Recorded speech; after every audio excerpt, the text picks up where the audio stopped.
le kha lai mi oh nang ma korsen ha kha tui ming le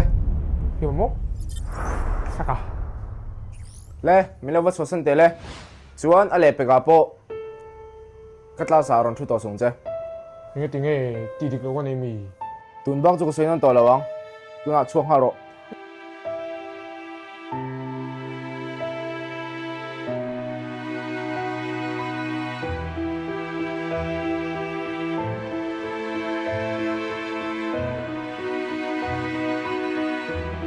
le nga tinge dan hi siam ani thin in shem nga ta na siam nge han chang te le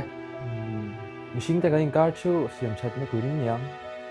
cái mà ni địch nó chịu căn vần hình thể nó tụi nó nhàng adik zel han chang le zel te le sarkar le thunei tu te ne na kan nei chin vong chat turin Dikna hum him na na nyang. o dik chia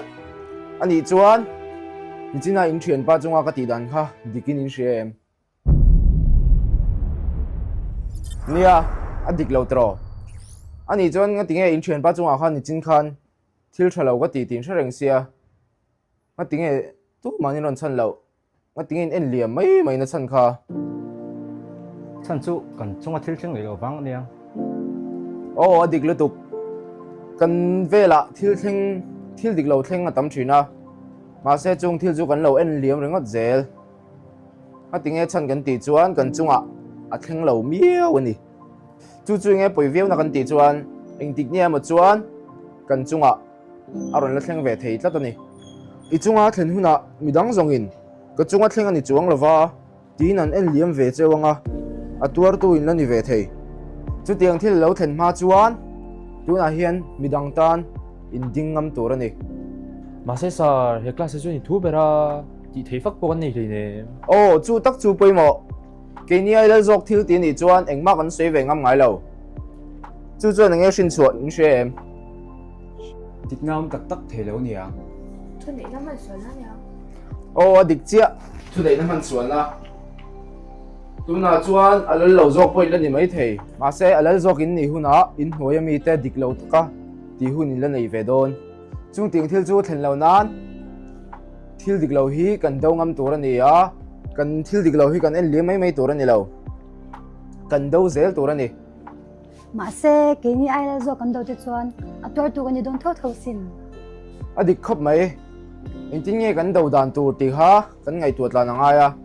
khovela hian tunge lal berin shem Bà thiên na nyang. a sei dik reng alo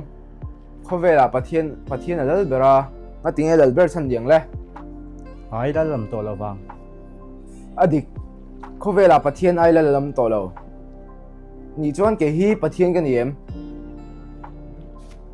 ani chuan ke ai la anom tina ke ai la po chu a ai la anom zel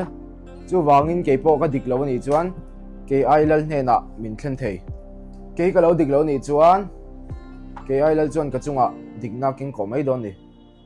mà sẽ chú bố cho nắm gì này ta sẽ ít tiếng cái gì à a ai la hne na in kal le mai ang in she tur chu hei hi in hek na ni lawa dik na hum him na zo ka nia chu dik na hum him tur chuan enge poimo le vai sen na o adik tuna khan I chunga thil dik lo thleng me kem aru ka vo tu chei nei em blackmail tu che poi nei mai thei lau su poison takin a ching fel thei tu te hna thlen top la